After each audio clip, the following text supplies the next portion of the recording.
Là j'entends ta voix qui m'appelle, m'invitant à m'approcher avec assurance et plein de confiance. Je peux entrer dans ce lieu secret. Chaque jour que le Seigneur fait est une occasion pour nous de pouvoir découvrir et reconnaître tout son amour pour nous, parce que ce n'est pas une habitude que de s'endormir et de se réveiller. Shalom chez vous, je suis votre frère, le pasteur Lionel Maya.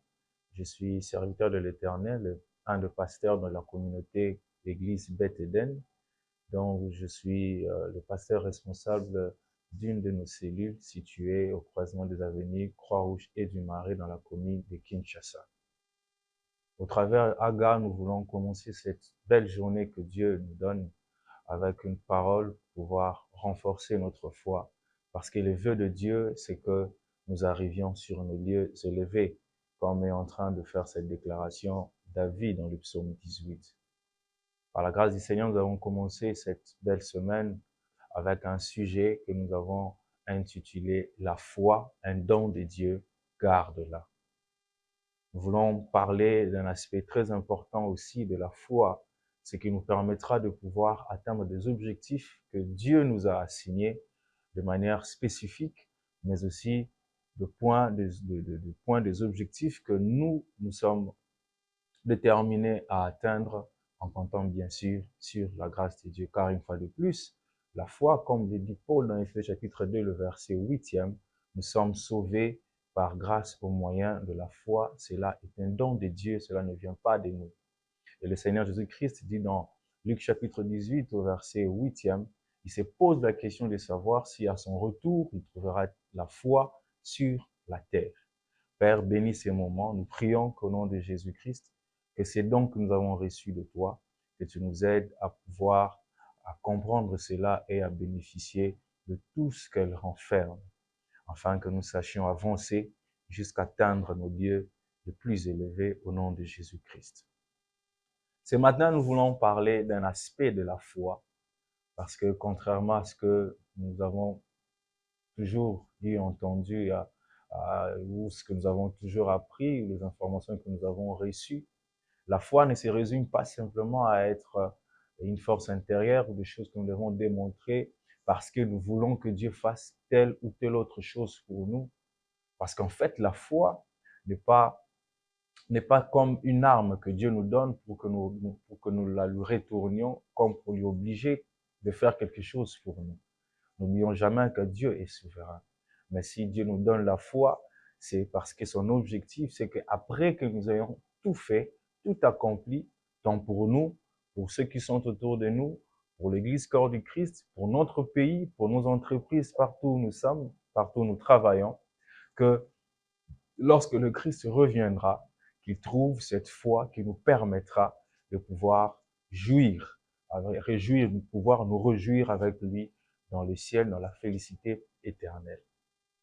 Parmi ces choses que nous voulons parler à propos de la foi aujourd'hui, nous voulons lire la parole de Dieu dans 2 Corinthiens chapitre 5, le verset 6 et le verset 7e, mais nous compléterons cela aussi avec le texte de Jacques chapitre 2, le verset 17 et le verset 18.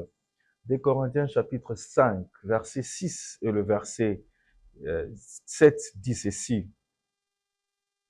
Nous sommes donc toujours pleins de confiance et nous savons qu'en demeurant dans ces corps, nous demeurons loin du Seigneur, car nous marchons par la foi et non par la vue. L'apôtre Paul est en train de parler de la foi, cette confiance que nous devons avoir, quand bien même que nous vivons dans ces corps, dans cette terre, le corps qui est la poussière. Et dans le deuxième texte, Jacques est en train d'écrire aux chrétiens pour nous montrer ce qui est quelque chose de très important lorsque nous voulons parler de la foi par rapport à tout ce qui nous concerne, par rapport à ce que nous sommes en train de vivre. Il est en train de dire ceci dans la continuité sur l'enseignement, sur la preuve de la foi, sur la place des œuvres et la place de la foi. Paul est en train de dire, il en est ainsi de la foi. Si elle n'a pas les œuvres, Elle est morte en elle-même. Mais quelqu'un dira, toi tu as la foi et moi j'ai les œuvres. Montre-moi ta foi sans les œuvres et moi je te montrerai la foi par mes œuvres. Oh, nous étions en train de dire que la foi, c'est cette puissance, cette force intérieure qui nous permet d'avancer, d'accomplir des choses. Mais la vérité que nous voulons retenir ce matin, c'est que la foi est une vie.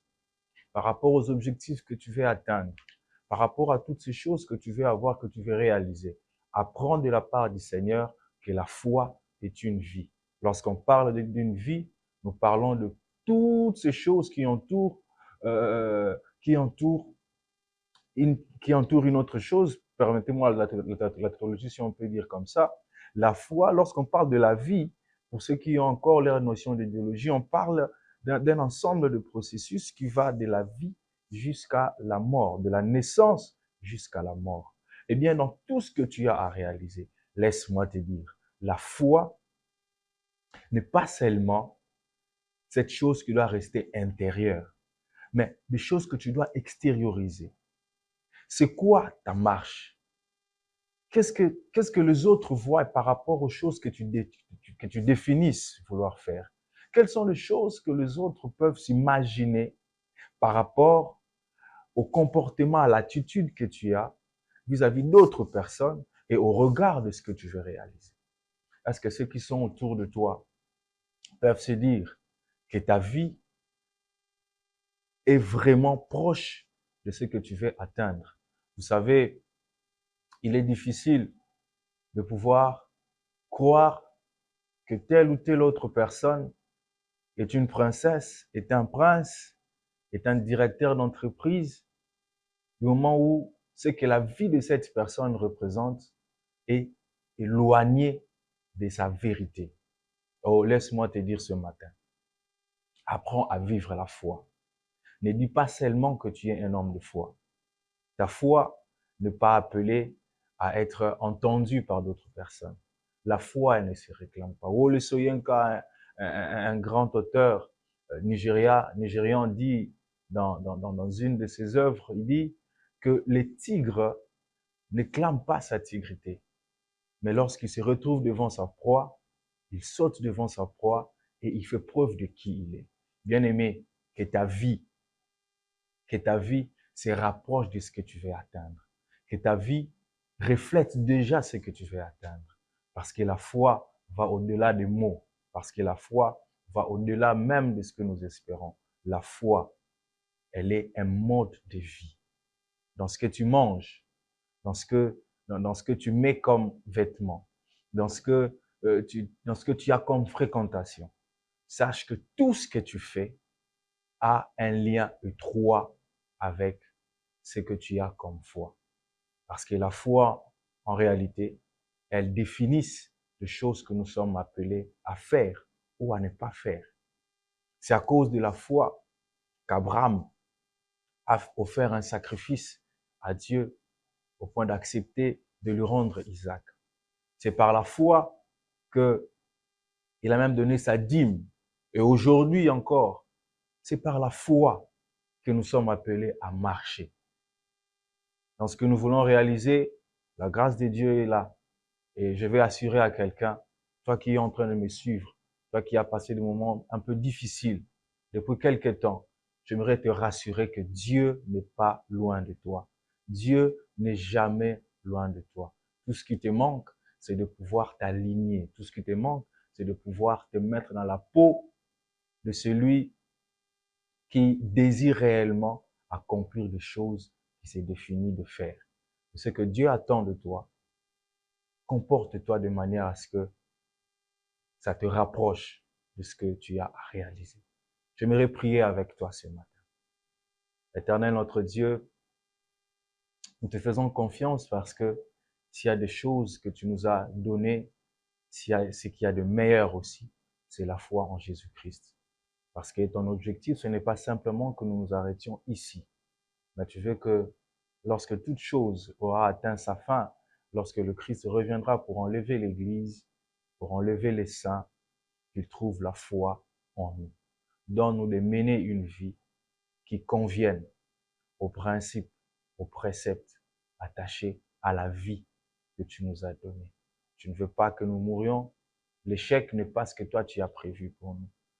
Parce que quoi que soient les conditions, s'il y a un objectif que tu t'es assigné pour chacune des vies, nous prions au nom de Jésus-Christ que cette foi, ces choses auxquelles nous croyons, ces choses qui nous amèneront au ciel, qui nous amèneront à pouvoir vivre dans la gloire avec toi, commencent à prendre forme, commencent à prendre vie au plus profond de nous et que cela puisse s'extérioriser, afin que tout l'honneur et la gloire ne reviennent qu'à toi et à toi seul.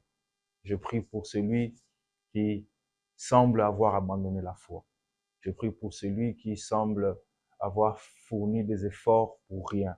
Je prie que toi qui récompenses, éternel Dieu, que tu puisses récompenser, que tu puisses relever au nom de Jésus-Christ et que notre foi soit récompensée par toi qui en es la source.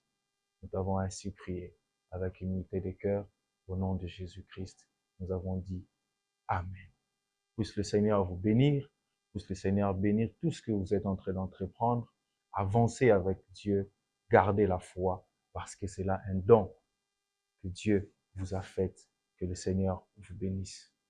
Là j'entends ta voix qui m'appelle, m'invitant à m'approcher avec assurance et plein de confiance. Je peux entrer dans ce lieu secret.